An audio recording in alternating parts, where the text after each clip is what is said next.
Besoin d'un nouveau pare-brise? Ouiglass à Saint-Dizier vous propose un service de qualité et vous offre la franchise ou 150 € et le plein de carburant. De nombreux jeux concours sont également prévus. N'attendez plus, et tout ça sans surfacturation aux assurances. Bienvenue à Bragard Optique. Votre opticien conseil vous accueille à Saint-Dizier pour tous vos choix de verres et de montures. Ray-Ban, Lacoste ou encore Michael Kors vous attendent. Profitez également du tiers payant et de notre deuxième paire à 1 €. Rendez-vous 10 rue Émile Giraud à Saint-Dizier. Déployé par le gouvernement dans le cadre de France Relance, le dispositif Un jeune, une solution en Meuse vise à offrir une solution professionnelle à chaque jeune. Aide à l'embauche, formation, aide financière, accompagnement. Plus d'informations auprès de votre mission locale ou de votre agence Pôle emploi. Les enseignants du lycée Saint-Exupéry manifestent pour dénoncer les violences commises par les élèves envers les professeurs. Les salariés du médico-social dénoncent leurs conditions de travail jugées indécentes. À Stainville, la sépulture d'un soldat napoléonien a été restaurée et inaugurée samedi dernier. Une 8e édition réussie pour le marché de Noël de la ferme Sainte-Anne à Langres.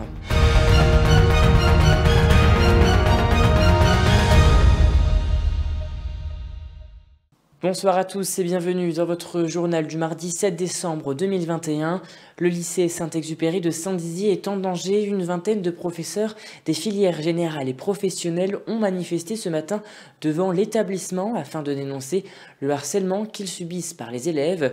Sexisme, insultes ou encore remise en cause de la laïcité. Les professeurs craquent puisqu'ils ne se sentent pas écoutés ni soutenus et appellent à des sanctions plus fortes. Et on écoute leurs revendications au micro de James Beaurepaire. Nous, ce qui nous chagrine et qui nous touche au plus haut point, c'est le sentiment d'impunité que les élèves éprouvent visiblement, puisque on constate qu'il n'y a pas de résultat suite à nos différents rapports, à nos différentes revendications. On subit de la violence psychologique notamment et parfois physique. Et nous, ce qu'on peut constater, c'est qu'ici à Saint-Ex, il y a eu certes des commissions éducatives, mais que ça ne donne pas le résultat. Et en ce qui concerne les conseils de discipline, ça n'a pas lieu. En tout cas, moi, depuis que je suis enseignante à Saint-Ex, c'est-à-dire depuis bientôt 3 ans. Et en tant que jeune prof, c'est ma 4e rentrée, j'estime que j'ai quand même le droit d'avoir peur pour mon avenir professionnel. Quand on dit à un professeur femme, toi, me parle pas, t'es qu'une femme, ta place c'est dans la cuisine, ou j'ai pas à te respecter parce que t'es pas ma mère, je cite, ce n'est pas normal, et pourtant, on l'entend, on le subit, on le signale, mais ça passe. On a apparemment le droit de dire ça maintenant à une enseignante. Il faut savoir qu'énormément de collègues sont déjà en arrêt ou ont pris de l'arrêt à cause de cela, pour des souffrances psychologiques, des sentiments de danger tout simplement. D'autres même qui ne pourront pas revenir au lycée parce qu'ils sont menacés dans leur intégrité physique. Et donc on trouve ça effectivement très grave et on veut juste être soutenu. On ne demande pas la lune en fait, on demande juste que des sanctions qui sont légales et qui sont normales soient appliquées. Dans l'actualité, toujours ce matin, une mobilisation avait lieu derrière le théâtre de Saint-Dizier. Près de 150 salariés du secteur du médico-social ont bloqué les rues. Des membres de l'association Le Bois-l'Abbesse, de la Fondation Lucie Lebon ou encore de l'ADAPI étaient mobilisés pendant plus de 2 heures afin de faire part de leur mécontentement concernant leurs conditions de travail. L'objectif était donc de se montrer afin de faire revaloriser leurs droits. Écoutez. On est dans la continuité de mouvements nationaux qui sont lancés depuis la semaine dernière, où le secteur médico-social est mis à mal depuis des années. Le mouvement de contestation d'aujourd'hui, c'est nos conditions de travail qui se sont dégradées, les moyens qui ne sont pas mis à disposition pour travailler dans les meilleures conditions. Les équipes sont fatiguées, sont usées. Il y a des grosses difficultés de recrutement avec des salaires qui ne sont pas attractifs du tout. Donc les équipes s'usent. Et au final, c'est la prise en charge par rapport aux personnes qu'on accompagne qui en pâtit. Pour la revendication de nos salaires, pour l'augmentation de nos salaires qui sont gelés depuis 20 ans, pour les conditions de travail. Pour le Ségur aussi qu'on n'a pas, voilà, qui va être donné à certaines personnes, infirmiers et soignants, mais nous on n'aura pas droit à ce Ségur-là alors qu'on y a autant de droits que les autres. Ben, c'est important parce que c'est le cœur de notre travail. Et que les personnes qu'on s'occupe, on n'est plus assez pour s'en occuper parce que les professionnels sont mieux payés ailleurs avec le Ségur et en fait ils sont en train de désertifier notre travail. Et passons à présent au chiffre du jour qui est de 4,9 millions d'euros. Cette somme correspond à l'argent dédié à la réhabilitation du centre de secours de Vitry-le-François. Le dossier a pris du retard, mais les élus du territoire ont promis de se tenir à cette échéance à l'occasion de la Sainte-Barbe en vue d'un début des travaux fixés en 2023.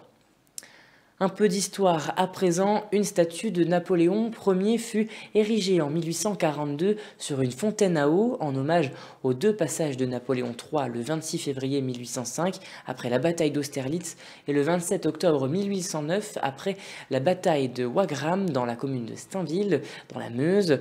Après avoir été restaurée, la tombe a été inaugurée ce week-end, un moment historique. Un reportage de Louis Maujean.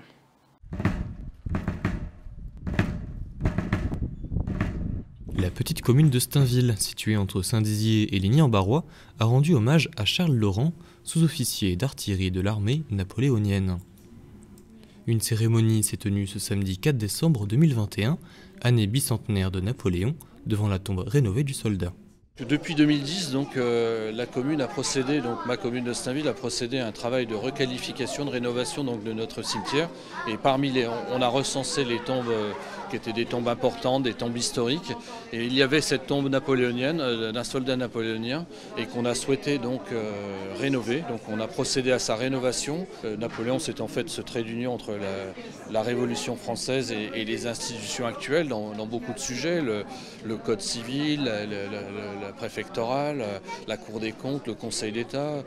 Je suis sénateur, le Sénat est issu du consulat et de l'Empire. Et devant l'importance de Napoléon dans l'histoire du village, la sépulture d'un chevalier de la Légion d'honneur et médaillé de Sainte-Hélène méritait d'être sauvegardée. Les descendants ont accepté de céder la tombe à la commune de Stainville. Donc à partir de là, en 2018, on a contacté l'association Pierre et Habitat qui est spécialiste dans la rénovation de pierres. Et donc en 2018, ils ont refait la tombe à l'identique. J'ai une équipe au conseil municipal qui est très soudée, donc tout le monde a mis à la main à la pâte. Ce matin, tout le monde à 8h30 était là pour organiser, sauf que le temps n'était pas là. En effet, la cérémonie devant la tombe du soldat a été abrégée et celle devant la statue a été annulée. Malgré cela, les reconstitueurs napoléoniens n'ont pas bronché, tout comme les enfants l'ont fait pendant leur exposé. Oui, les enfants ont beaucoup contribué lors de cette cérémonie pour nous relater à la fois la place de Napoléon dans le village, l'histoire de cette tombe napoléonienne, mais aussi l'histoire de Napoléon qu'ils ont étudié à l'école. Le devoir de mémoire ne se ferait pas sans pédagogie. C'est grâce aux enfants et à l'exposition que les habitants ont pu apprendre encore un peu plus sur l'empereur ou le petit caporal. Et terminons ce journal sur une note de Noël. La ferme Sainte-Anne à Langres s'est transformée en un marché de Noël ce week-end avec plus de 50 exposants qui étaient présents pour proposer divers produits locaux. Une belle réussite pour cette 8e édition. Un reportage de James Beaurepaire.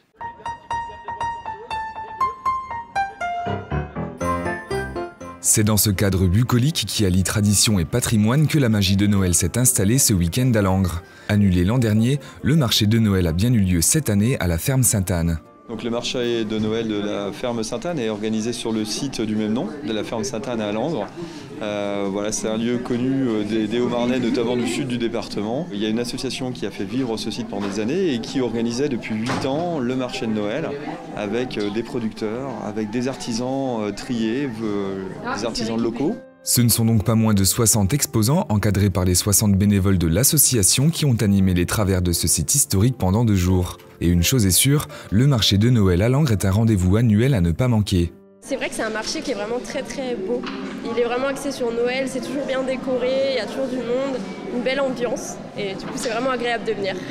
Je trouve que c'est un bel événement, qu'il y a un très bon encadrement, les bénévoles sont très soucieux de notre confort. On n'a pas de chance avec le temps, mais à part ça, non, mais généralement les gens sont très compréhensifs et veulent faire une bonne action, quoi, enfin. Hein. Du côté des quelques milliers de visiteurs venus pendant tout le week-end, la vie est le même, un événement à l'ambiance festive où chacun peut découvrir les merveilles du territoire sud-haut-marnais. C'est agréable, déjà c'est convivial, c'est intéressant, il y a beaucoup de choses à voir. Il y a beaucoup d'artisans, c'est varié, c'est assez varié. C'est un bel événement, bien organisé, bien représentatif des fêtes de Noël, donc c'est toujours agréable pour se promener le dimanche. Comme chaque année, le Père Noël était également de la partie pour la distribution de gourmandises. Un feu d'artifice a également illuminé le ciel langrois samedi soir afin de mettre des étoiles dans les yeux des petits et des grands en attendant le jour de Noël. Et voilà, c'est la fin de cette édition. Merci à tous de l'avoir suivi. Dans un instant, vos prévisions météo de demain. Très belle soirée à vous. Toute l'actualité qui vous concerne, à voir et ou à revoir, dès maintenant sur puissancetélévision.fr et sur notre application mobile.